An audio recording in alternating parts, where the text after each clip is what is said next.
Welcome into the PHNX D-backs podcast. My name is Jesse Friedman, and as always, we are joined by Patrick Lyons, who's basically just supplanted Derek on the show as far as I'm concerned. Patrick, how are you today?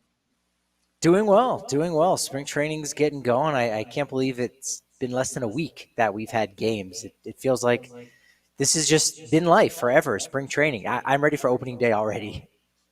Yeah, I age pretty quickly driving from Salt River Fields downtown to the studio every day at like 4:30 p.m., like the worst time to be on the 101. So yeah, as far as I'm concerned, it's been like an eternity. The games have been happening at this point. But big game for the Diamondbacks today as they faced off against the Texas Rangers, a team who they've become increasingly familiar with here over the past few months for some reason. I'm not exactly sure why. Have they played each other or something? I think with interleague play, I don't know that they've ever faced off, actually, which is weird. You'd think they would have, but I don't know that they have. Yeah, they've been like natural rivals or whatever it is for years now, but it's never made sense because they've never played each other in any kind of big games or anything like that. All jokes aside, this was technically a World Series rematch, a spring training World Series rematch, which doesn't exactly carry the same weight.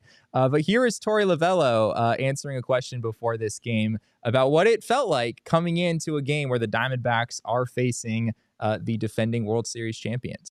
You know what? I had Blaze Alexander come up to me when I was watching him take BP, and he's like, "It's a World Series rematch, man. You ready to go?" And I felt that. When he said that, I hadn't really thought much about it, but yeah, the last time that we were on the same field, they beat us to advance, and I remember doing interviews post game, and it hurt me a lot. One in particular, I was talking to Tom Verducci, and I was down underneath the tunnel, and it was right when they were presenting the trophy, and I heard it over the loudspeaker, and now introducing your 2023 World Series champs, Texas Rangers, and that rattled me a little bit. Like I had to stop in the middle of that interview and kind of compose myself. So those are the feelings that I had. I want to see what it's going to feel like when I go back out there right now. But it's another baseball game, of course, but sometimes there's a little added twist. Today might have a little extra drama. Torey Lovullo saying before this one, maybe today has a little bit of extra drama, a little bit of extra meaning, given what happened in October and into November. But Patrick, for the Diamondbacks, this one did not go especially well, as I guess the World Series also did not go especially well for the Diamondbacks as they lose this one 10-3. A number of different storylines in this one. I guess the main one is Eduardo Rodriguez, an inning plus from him, 4 hits allowed, 4 runs, 2 walks, 2 strikeouts. Not great overall from Eduardo Rodriguez in this one.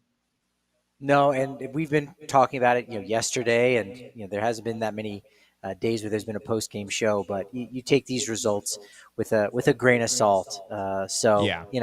It just kind of is what it is. I would give a nice tip of the cap to Brandon Hughes, who not only got Eduardo Rodriguez out of a jam there in the second inning, the scoreless frame, but I mean he had to get ready pretty quickly, right? Like everyone's supposed to go 2 innings their first time, on the bump, making their first spring training start. And all of a sudden, Erod's not going to get through this. Brandon, get your butt ready as quickly as possible. And so for him to come in there and put the fire out a little bit is a nice little silver lining for today. Yeah, I wasn't all that concerned really with what I saw from Eduardo Rodriguez. I think if Eduardo Rodriguez had come out and been throwing 88, 89 miles an hour, if the velo was down, if the stuff didn't really look the way that it did last year, there might have been some concerns there. But from a velo standpoint, a movement standpoint, all of the, at least numbers wise, if you're looking at the StatCast data, It's pretty much the same guy that we saw last year. Was really, really good for the Detroit Tigers.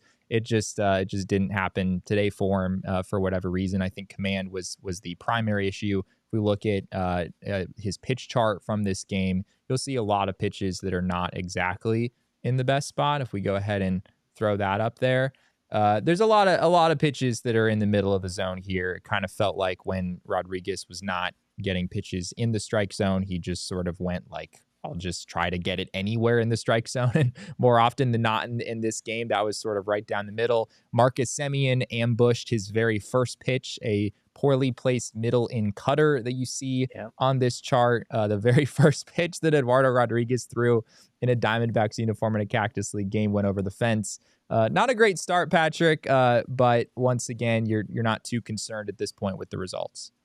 Yeah, you want more of those four-seam fastballs to not be clustered in the middle, like a slice of pizza.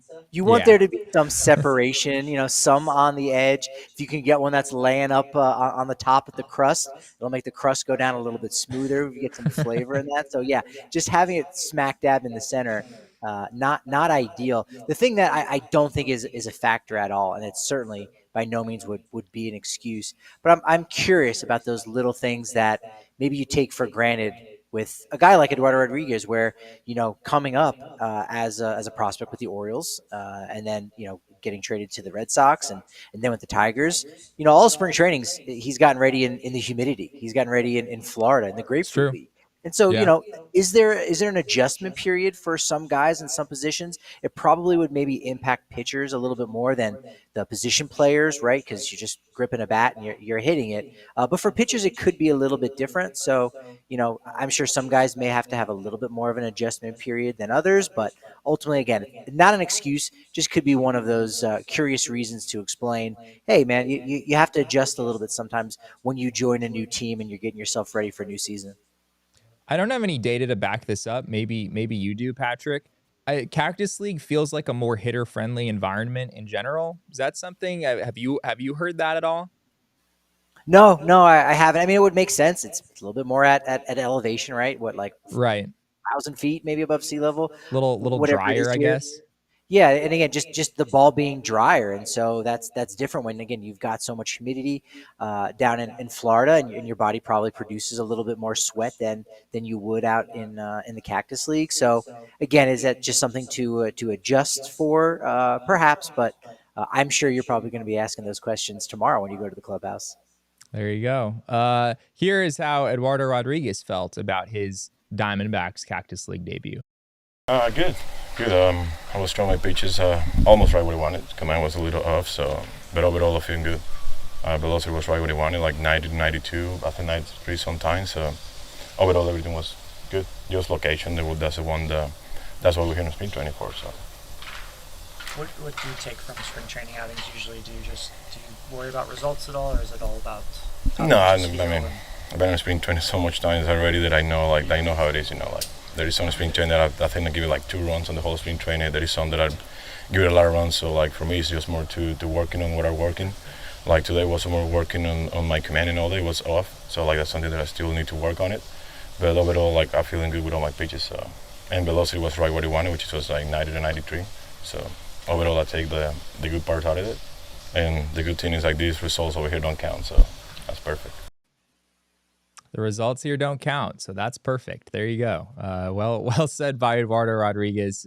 I did find it interesting that, like, going back through his career stats in spring training, Eduardo Rodriguez has been pretty darn good in spring training, like basically every year. Last year he had a 1.47 ERA. He's never had an ERA of even 4. It's always been below 4, going back to 2014, where I think he was in camp, but I don't even think he pitched in the majors at all at that point, back when he was with Baltimore. So yeah, but again, you're not really concerned at all about results at this point. Here is also how Torey Lovullo felt about Eduardo Rodriguez in this game, kind of sharing the sentiment that you're not exactly sounding alarm bells at this point. I thought the ball was coming out of his hand pretty good. Maybe a little distracted by some balls at the plate that he didn't necessarily get. It's part of the game, and I think we got to find a way to overcome that. But just an up mistake where the ball carried out of the ballpark for a 3-run home run. and just maybe a little fastball dominant, trying to find that location. But first outing, I'm fine with what he did. We just want to get that pitch count up and let it keep climbing. The first homer that Erod gave up was the Marcus Semien shot, and it was an absolute bomb. But as you heard Torey say there, that the other one sort of carried out. The wind was very much blowing out of Salt River Fields at that point in the game. So I think there's another world where that's a fly out, and maybe this outing looks a little bit different for Eduardo Rodriguez. But yeah, nonetheless, this is a big investment for the Diamondbacks. You want to see him do well in spring training for sure. But again, I'm going back to the fact that the stuff across the board looked pretty much as I expected it to. There weren't any alarming changes there. We saw Eduardo Rodriguez just the other day in live BP really have his way with some of the Diamondbacks hitters, and hopefully for this team he'll start to look like that a little bit more in these games coming up. Yeah, he'll have that opportunity, obviously, and as we'll get to later on in the show, he's obviously very important to the Diamondbacks' success, whether they win 100 games or whether they win 85 and they best the record from last year and then make another deep run, because the Diamondbacks definitely saw how important that starting pitching can be to take you deep into that postseason. And if you don't have someone like Brandon Pfaadt coming out of nowhere to be your third big horse that you can ride, you need Eduardo Rodriguez to count on him in that rotation this season. Yeah, I mean, I guess, in the World Series, the narrative was that the Diamondbacks didn't have that fourth starter, and so it was a bullpen game in Game 4. You would have liked to see what having Eduardo Rodriguez in that series would have looked like in retrospect. I'm not sure if today necessarily informs that. Hopefully it wouldn't have looked like today, because I think you maybe would have taken the bullpen game route at that point, but yeah, it's still early. No huge concerns there at this point. A couple of other notes from today's game. Blaze Alexander, we talked about him a lot on yesterday's show. He tripled in this game, went 1 for 2, continues to look solid defensively. Eugenio Suarez came over in a trade from the Seattle Mariners a few months ago. He had a couple hits in this game, both with exit velos well over 100. One of those a double, also a single in this one. Those things good to see. But I think the biggest narrative, Patrick, from Diamondback spring training today was that it appears that the Snakes Alive guy, whose name I believe is Jeff Gazzardo, returned. Well, I guess not really returned. He came to Diamondbacks camp and he paid a visit to a number of players and also manager Torey Lovullo. He was standing near one of the backfields and had a collection of Snakes Alive printed signs with him. I guess replicas of the real one, if you will. And what he was doing was pretty fascinating. He was not only asking for autographs. He not only was asking for Diamondbacks players and manager Torey Lovullo to sign his additional copies that he had brought, but he was also handing Diamondbacks players and coaches a signed version of the Snakes Alive poster signed by himself. And Torey Lovullo, I asked about this. I was like, I'm pretty sure I just saw Torey Lovullo sign a Snakes Alive poster. And so I asked about this pregame, and here is what Torey had to say. It was unbelievable. The guy said, "Here, I have a signature for you." He signed it and gave it to me. And he said, "That's never happened to you before." I'm like, "No, nobody's ever given me their autograph before asking me for mine." I thought it was a great move. So that was the gentleman that had the original. I think he might have been the OG. I heard some interviews with him. He was doing national interviews and stuff after. Yeah. It was kind of cool. So he felt strongly that he deserved to hand one over to me, and I liked that. Kind of liked it. So, yeah, I haven't signed that. I do know that after the NLCS in Philly, that was a shirt I wore to the post game parties. That's what I had on. So it reminded me of that. So if you're asking me what I was thinking, it reminded me of the post game celebration when we were away from the field that night. The shirt that I was wearing said the same thing, and I thought about that a few times. I mean, Patrick, you have to admire the guts to go in there, and before he even asks for Torey Lovullo's autograph, he gives him a signed version and says, "No, you need my autograph more than I need yours."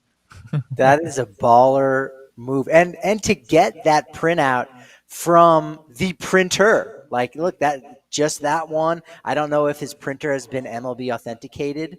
Hopefully, at least the paper is. I'm almost curious too if I'm sure this guy, being the diehard that he is, not capital D diehard. We're not sure if he signed up to the PHNX sport. Yeah, exactly. But he's a diehard, at least in lowercase d sense. But that's probably for his private collection. Then again, it does make you think, on the secondary market, what would, a Gabby Moreno signed Snakes Alive paper / poster, go for? I think that's a very much a one of a kind. Torey Lovullo, I think, probably would be tops, right? He's the guy. He's the manager. He almost, in many ways, was the star, I thought, of the postseason last year by just the way that he was able to push all of the right buttons. So I think that was a smart move by our buddy Jeff. I mean, my question is, what would a Jeff Gazzardo signed Snakes Alive paper go for, right? I mean, that's that's really what the people want.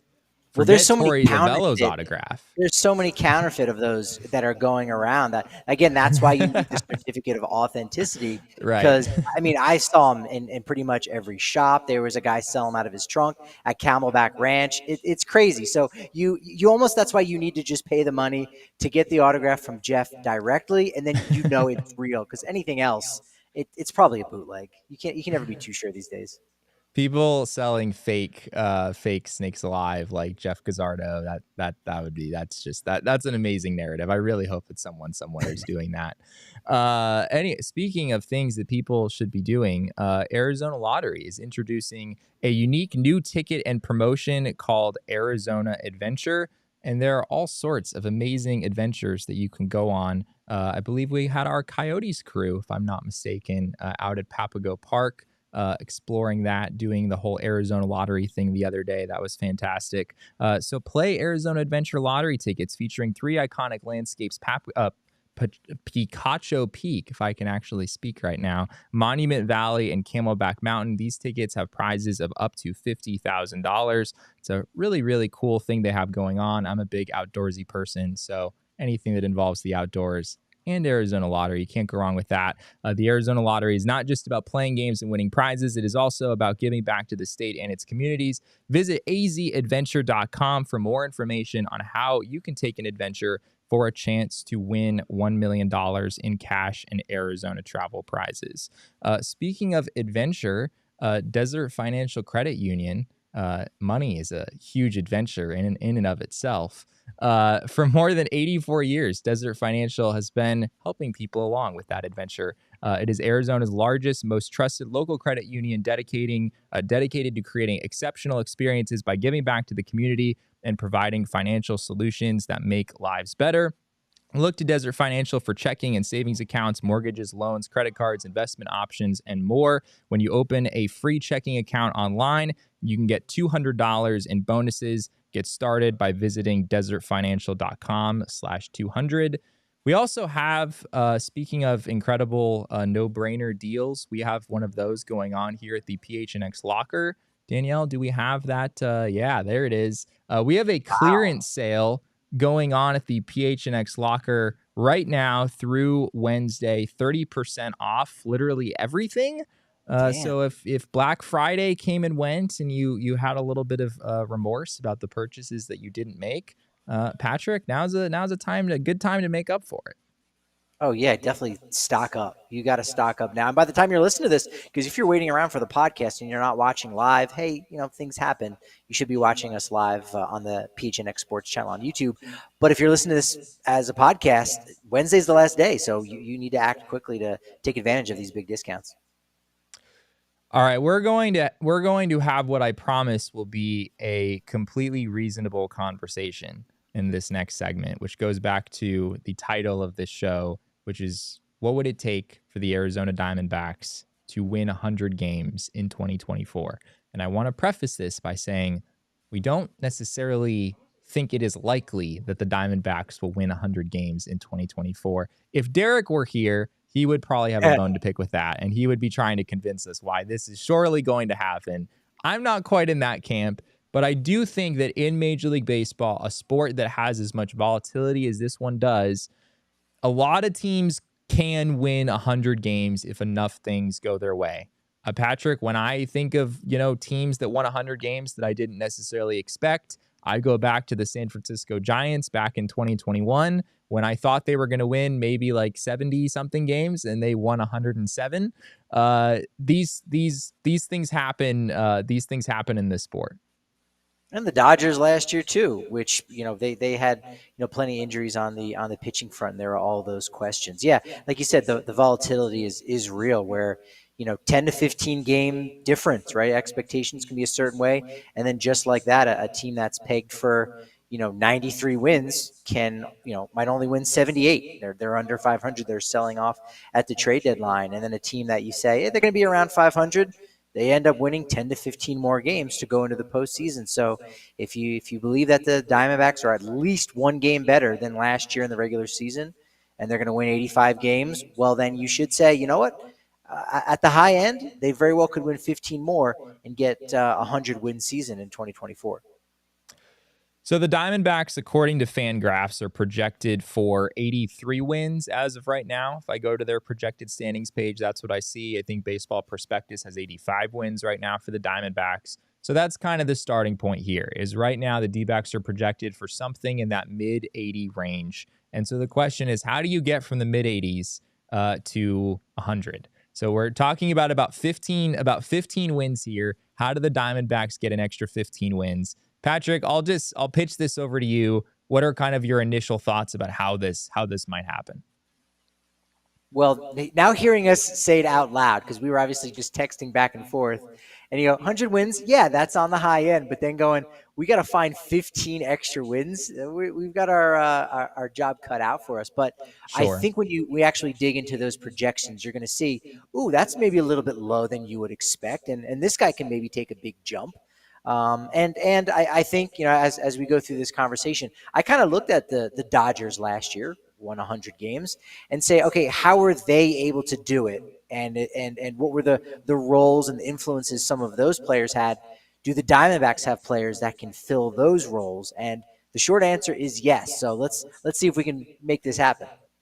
All right, so I'll start with just Zip's projections for some of the Diamondbacks' better players. And we'll just kind of say, are these reasonable? Is there an opportunity for some of these guys to perform above and beyond these numbers? So Corbin Carroll, Zips has at 4.6 wins above replacement.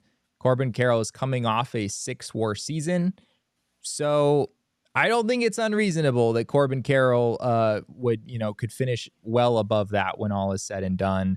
We could pretty easily pick up an extra 2 wins, I think, with Corbin Carroll having, a 6.5 WAR season, for example, in 2024, if he's able to build on what he did last year. Ketel Marte, similar story, where last season he was at 4.2 wins above replacement over at Fangraphs. Zips has him projected for 3.6. If he just maintains what he did last year, there's another half a win for you to pick up there. The last guy who's very much in this camp, I guess there's 2 more guys in this camp. Christian Walker is projected for 2.7, whereas last year he had 3.8. Geraldo Perdomo is projected for 1.7, whereas last year he had 2.7. So if you just add all that up, if those guys just perform the way they did last year, as opposed to in line with what their projection is for 2024, you pick up about 5 wins from those 4 players alone. And I think it could end up being even more than that, right? You Sure. hope Corbin Carroll doesn't. Yeah, you hope Carroll doesn't have any sophomore slump. You hope he's able to maintain. But if he takes it to the next level, that's obviously not going to surprise you either. And I think a lot of these projection systems don't just look at one season to figure out how good a guy's going to be, and maybe put it in that context of, oh man, this is what he did as a rookie. He's going to be even better as a sophomore. You're taking some of those minor league numbers and some of those comps to try to figure out where he is. So I think Carroll's probably the one that can really overshoot what the projections are at this point, since he's so young in his career. Marte, as you said, can kind of take another step forward, and Walker, you just got to hope, if he can just average what he has the last 2 years, about 5 wins above replacement in 22, Right. Maybe a little over 4, depending on which version of wins above replacement you're using. That's a 4.5 win player, and right there you're putting yourself into the positive and gaining some of those 15 plus wins. So yeah, I mean, maybe you get 5 or 6 there. I think you're making a good case. It could be north of that, especially if Corbin Carroll goes out and has like an 8-WAR season or something ridiculous like that. A couple of other players that I'm intrigued by in terms of their ability to far outperform what Fangraphs has expected for them. Eugenio Suarez is projected for 2-WAR in 2024. We've talked quite a bit on this show about his projections, both at Bakota and at Zips, and how they're quite a bit lower than maybe what you'd expect given his recent performance. He was at 3.2 in 2023 in terms of WAR. A lot of that came from his defensive value. He had a really good defensive season based on the Statcast metrics last year. So if he's able to maintain at least some of that defense performance, maybe take the offense a step up a little bit. It was kind of a down year for him offensively, basically right around league average. I think there's potential for Suarez to far outperform that 2-WAR season that he's projected for. I think he was at 4.2 WAR just a couple of years ago with the Mariners, so he's one guy I look at. The other guy that intrigues me on the position player side is Alek Thomas, someone who is projected for a bump. Fangraphs has him at 2.2 WAR for 2024. He was only 0.5 in 2023. Struggling against lefties. That was certainly a big part of that. Even against righties, there were some inconsistencies there. But I think there's a world in which Alek Thomas, kind of has a full-on breakout season where he finds a way to hang in there against lefties, becomes an everyday player, doesn't have to sit as often, and finds a way to really just become a force against right-handed pitching. If he were able to take a step forward and, kind of raise or approach the ceiling that he has, that a lot of people have believed he has for a long time, you could pick up another 3 or 4 wins potentially between Suarez and Thomas. Yeah, those two guys are definitely in that second tier. And for Thomas, on one hand, you see what the projections are and you say, okay, well, that is an improvement off of last year. And then on the other, you see what he was able to do in the postseason, and you think it's going to be more than that. He is the 6th highest as far as Zips is concerned on the team. So Zips does like him in that way. So if everyone, again, just plays up a little bit, you say, all right, well, if he's 6th highest, he very well could be 3.5 wins above replacement, so long as he's healthy. Hopefully that, the bum wrist that he's dealing with right now, hopefully that gets better so he is able to be out there, even more regularly. But Thomas and Suarez, they've got a little bit more left in the tank to be able to contribute to this total. I guess Gabby Moreno is another name I'd at least mention. He's already projected for a bump from last year. He was at 1.7 on Fangraphs last year, there's a huge discrepancy there between Fangraphs and Baseball Reference. Baseball Reference has him at being like 4.5 WAR or something like that. The way that they measure defense is different, and Baseball Reference is picking that up a whole lot more than Fangraphs is. But I do think there's no matter which method you're using, I think there's a world in which Gabby Moreno has kind of a full-on breakout season. We saw the power a little bit toward the end of last year. If Gabby Moreno comes out and hits 20 homers or something, and continues to be an elite defender behind home plate, I have to believe that, that could be worth more than the 2.8 wins that he's projected for now. It's not a terrible projection. Like, I still think you'd be pretty happy if Gabby Moreno came out and had that season, but there's, at least in my mind, Patrick, there's room for more there, just given the ceiling that he has. Yeah, definite potential on both the defensive side and offensive side, where he can still make those strides for a guy that was, he only missed being a qualified rookie by a couple plate appearances. In fact, I don't even think it was plate appearances that disqualified him. It was his service time. So he's ultimately was a rookie last year with so many of those other players. So he is one I think that can take a big step forward. And because wins above replacement has a lot to do with the position you play, we know there's not a ton of, great hitting catchers, and even really good defensive catchers can be hard to come by. So he's got both of those skills and abilities that, could allow him to jump up and outkick that coverage as far as his wins above replacement is concerned. Tim in the chat says Jordan Lawler Rookie of Year type season might propel them. Doubt that happens. He probably won't be up until mid-year. Yeah, I think that's fair. They actually have Jordan Lawler projected for 2.4 WAR as it is, which I think is actually pretty bullish, more just because of playing time than anything else. Maybe, I'm not sure. if he's not starting the year in the majors, how long does it take for him to get that opportunity in the majors? I think his early on performance down in AAA is going to be a big factor there. But yeah, I guess there is maybe some world in which Lawler finds his way up to the majors in May and has some crazy, Corbin Carroll-esque rookie season, and you gain 5 wins or something right there. Don't expect that to happen, but Jordan Lawler is the kind of player who has a really high ceiling, and you wouldn't necessarily rule anything like that out.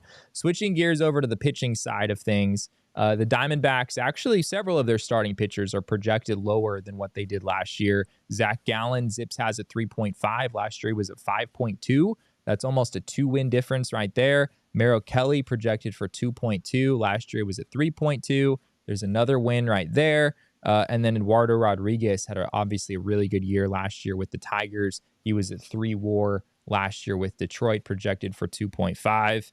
I think I just made picked up about 4 wins right there, Patrick, just with those guys finding a way to repeat what they did a year ago. Yeah, when we were discussing this, I as I mentioned, I was looking at it from the perspective of using the Dodgers as a template, and they didn't have very strong starting pitching. Like, they had a lot of guys who contributed, but they didn't have the front of the rotation guys like the Diamondbacks have, obviously. So Bobby Miller, who got a late start into a season, was worth 2.8 wins above replacement. You had Clayton Kershaw, 2.2. The best 5 guys that they had was worth just under 10 wins above replacement. And really, you can very easily get that from maybe even Zach Gallen and Merrill Kelly. Just those 2 guys, throw Eduardo Rodriguez into the mix, and you've already matched what the best of the Dodgers rotation had last year. So yeah, I think these projections, they can probably, be exceeded by the pitching staff alone, because, man, Zach Gallen, we know he's playing for a contract soon here. Very soon. Eduardo Rodriguez and Merrill Kelly, they've earned theirs, but look, they're trying to win a World Series here. That's the big goal that's at hand too. So they're keeping that in mind, and I think with the rotation in particular, that's really where they can make some major strides. Absolutely, yeah. I mean, I think the starting rotation is a strength of this Diamondbacks team for sure. I think even Zips, these are not necessarily bullish projections on these guys, but I believe even Zips has all 4 of the Diamondbacks' top 4 guys in their rotation. This includes Brandon Pfaadt. It has all of those guys with sub-4 ERAs, which would be obviously pretty big. And yeah, if you get Zach Gallen getting back to his 2022 self in particular with, an ERA of 2.5 instead of 3.5, there's a lot of room for gains to be had there as well. So yeah, I think on the pitching side, there's some opportunity here for sure. Brandon Pfaadt, I guess, is someone we should talk about a little bit more. He's projected for 2.1 wins above replacement, which again is that's a pretty solid projection. I think if you got a 2-win season from Brandon Pfaadt, I think that's an ERA of right around 4 that they're projecting him for. That would be you'd be pretty happy with that. If he can give you 170, 180 innings or whatever with an ERA around 4, that would be pretty fantastic. But at the same time, we saw Brandon Pfaadt in the postseason in particular. He kicked things up a couple of notches. I mean, he was getting all sorts of chase out of the strike zone. He was getting a lot of swing and miss when guys were swinging. Obviously the Diamondbacks were protecting him a little bit. He didn't face lineups a third time through. We have to kind of see what that looks like when Torey Lovullo allows him to stay in games a little bit longer. But I don't think it's crazy to say that Brandon Pfaadt could have, something of a breakout season in 2024. I'm not saying that's him getting Cy Young votes or, having an ERA of 2.8 or something like that. But, you could pretty easily pick up another win or 2 from Brandon Pfaadt really coming out and having an excellent year. Yeah, he was really impressive in the postseason last year, and we mentioned it on Monday just how highly the coaching staff and Brent Strom think of him, and know how important he is, obviously, to this rotation. So he's another one of those sophomore players that you hope doesn't slump and can really use that momentum that was built all throughout October. And look, when you have the swing and miss stuff like that, that's more likely to stick than a guy who has to kind of finesse his way through and and maybe luck is on your side a little bit more if you're missing bats in the capacity that Fott was able to do it, last year. You feel really good about him to be able to make that jump up to maybe, a number 2 type quality starter to go along with an ace in Zach Gallen and another number 2 starter in Merrill Kelly. As you said, with the projections from Zips, Brandon Pfaadt is the second best pitcher, according to this projection system, right behind Gallen. So, does Brandon Pfaadt actually care about that? Is he walking around cocky thinking, oh, I guess I am the second best? No, he still has so much to prove and plenty of ways to go.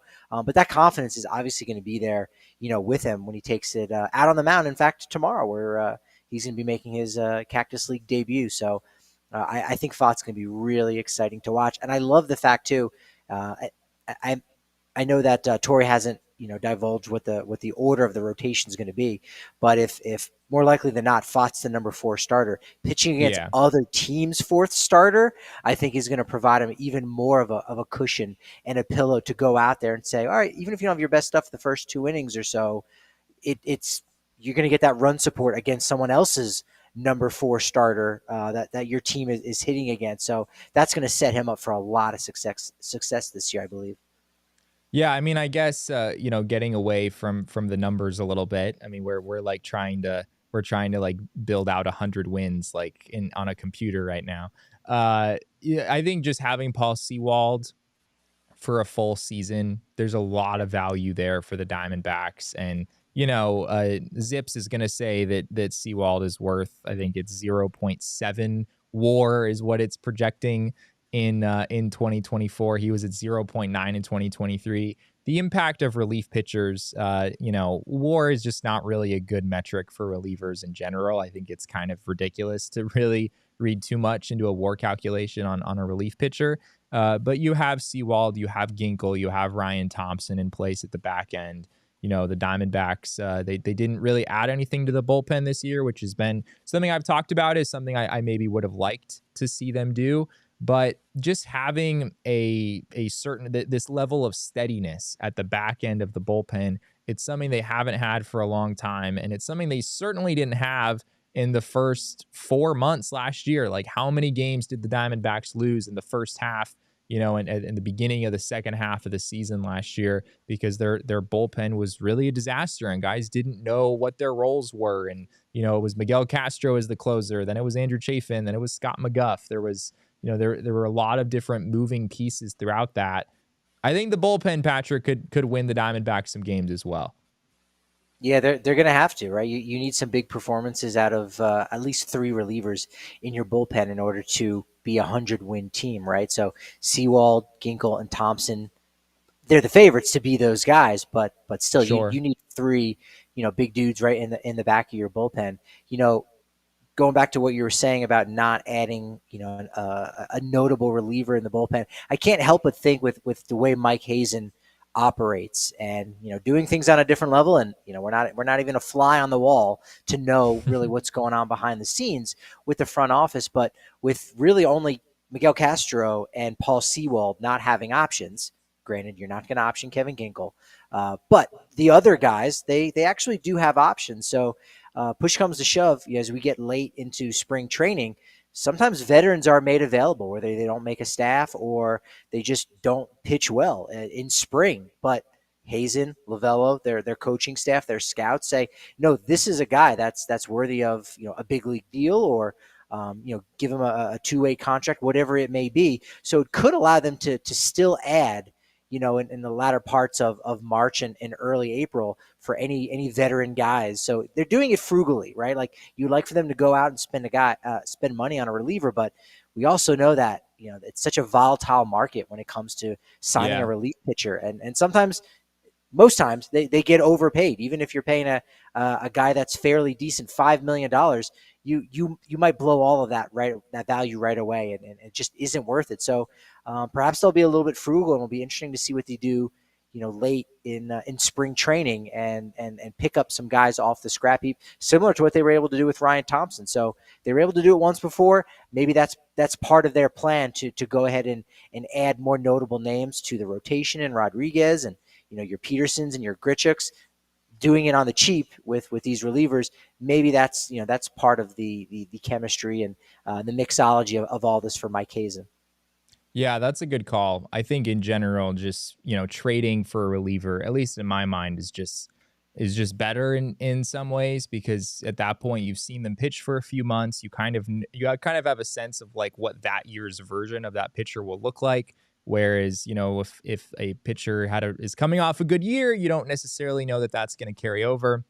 Relievers are obviously so volatile, so it's definitely something they could look to do at the trade deadline if they felt a need to do so. Elise in the chat said if we can use the bullpen meme like 25% less than we did in the first half of last season, I feel good about our chances of increasing the win total. The bullpen meme that we have around here it's ladies and gentlemen, the bullpen. People who follow us on Twitter know exactly what I'm talking about. But yes, I know people would be very on board with not seeing that quite as much in 2024. And I think there's a good chance that you won't, given the steadiness that I talked about earlier. I think my biggest takeaway, Patrick, from kind of thinking about this path to 100 wins, like obviously it's ambitious. We're not expecting all of these different things that we talked about to happen.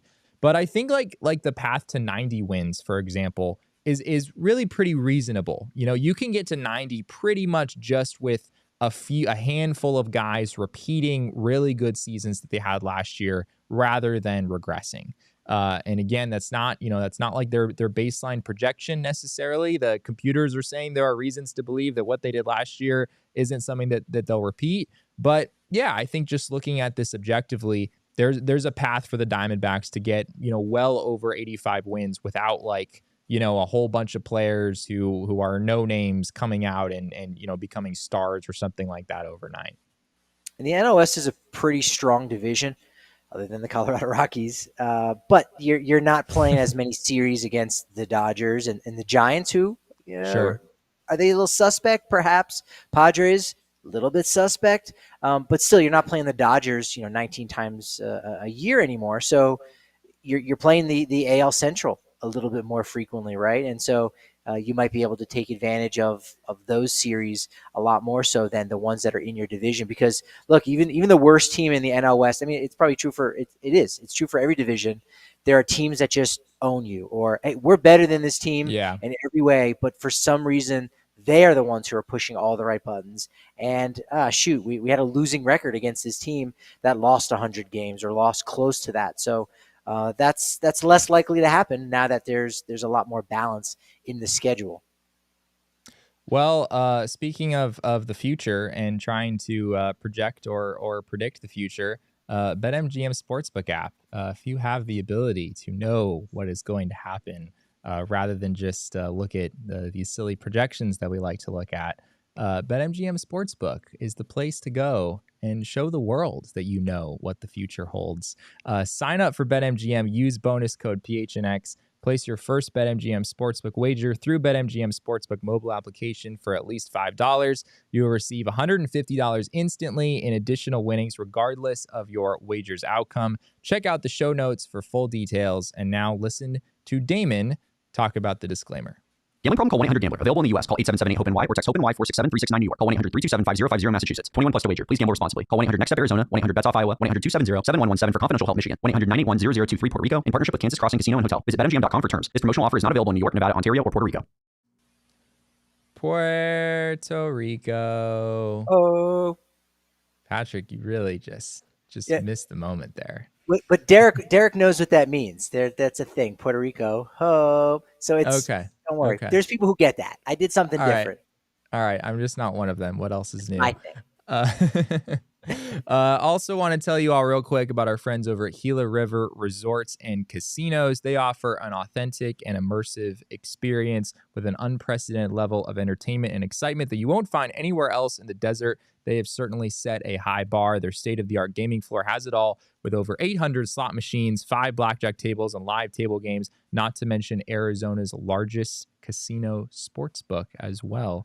You do you at Gila River Resorts and Casinos. Visit play@Gila.com for more details. And I think they still have the guarantee. They still guarantee that if you buy chocolate milk and put it in your mini fridge, nobody will drink it. That's the thing that they guarantee. And kind of why I do like staying with them from time to time. That of course is not based on a true story. Anyway, we're gonna finish off today with some fun, checking out some new MLB satin jackets that have been floating around. And I haven't checked this within the last few hours, but I'm pretty sure that basically all of these are sold out right now. These are over at homage.com, which I guess is like an MLB licensed thing, and they made these and they're all pretty spectacular. So we'll start by looking at the Diamondbacks one, which is pretty beautiful. I know Jacob was griping about this yesterday, thinking that there was too much purple, but Patrick, people don't complain about too much purple in there. Like, that's not a complaint that Diamondbacks fans ever have. No, that one looks so good. That is just perfect. I actually got excited because when they had their little teaser about, the date that it's coming out, I saw the purple and I immediately go, oh man, the Rockies are getting a cool purple jacket. And people zoomed in and they're like, that's not green. That's more of a teal.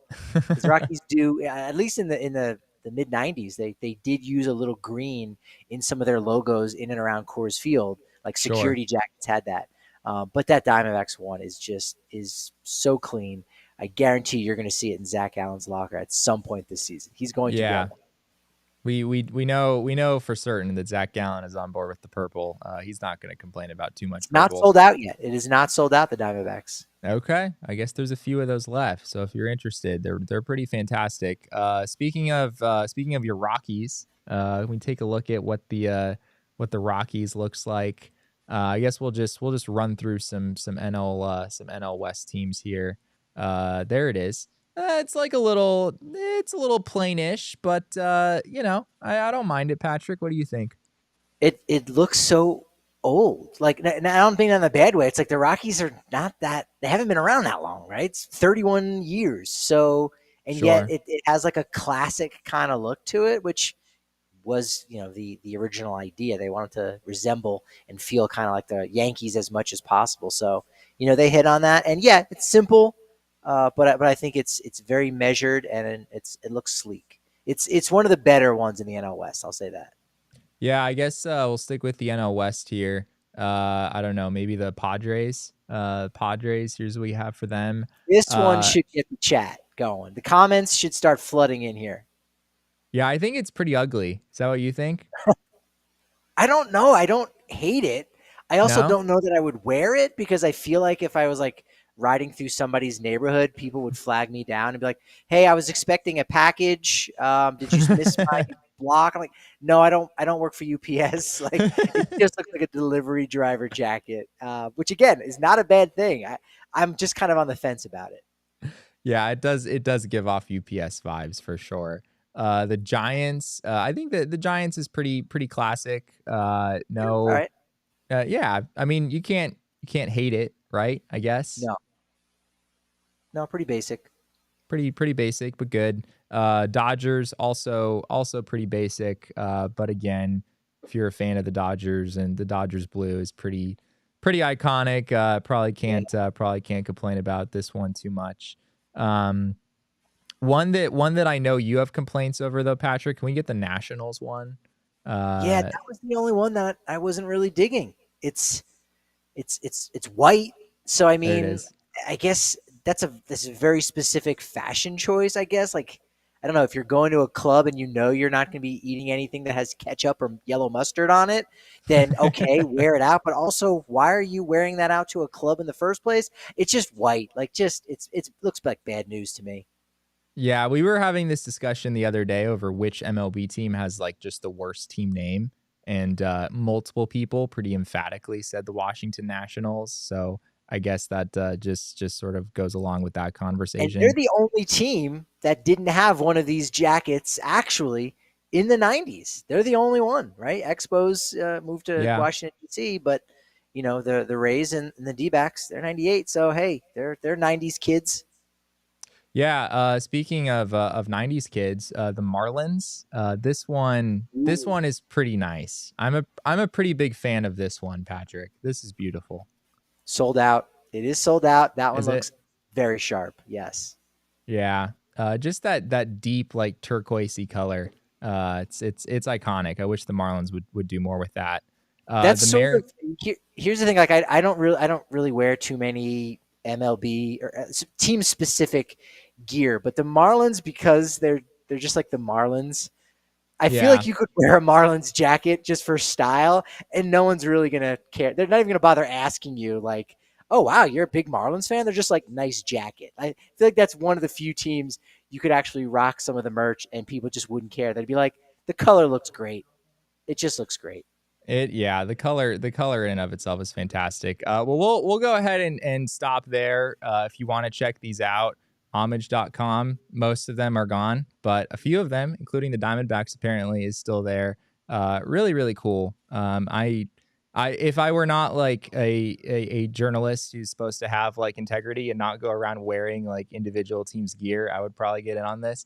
But yeah, there's some pretty cool stuff here. But that is all that we have here for this Tuesday edition of the PHNX D-Back Show. We have a crazy night here at PHNX HQ. I know the Coyotes show is going to be going live here shortly with their post-game show. Hopefully the Coyotes won. Did the Coyotes finally win, Danielle? Do we know? Last I checked, they were losing. They're losing? Yeah. Man, the Coyotes just never win anymore. It's unfortunate. But you should all follow us on Twitter. You can find me at Jesse N. Friedman. You can find Patrick at Patrick D. Lyons. You can find our beat account at PHNX_D-backs. Derek will be back tomorrow posting all of the ridiculous memes and whatnot that he usually has going when games are being played. You can also find our whole company here at PHNX at PHNX_sports. That's on Twitter, Instagram, and Facebook. Thank you all again so much for making time for us here on this Tuesday evening. And remember, kids, baseball is fun, but it's so much more fun when you win 100 games. We all silly like the mayor.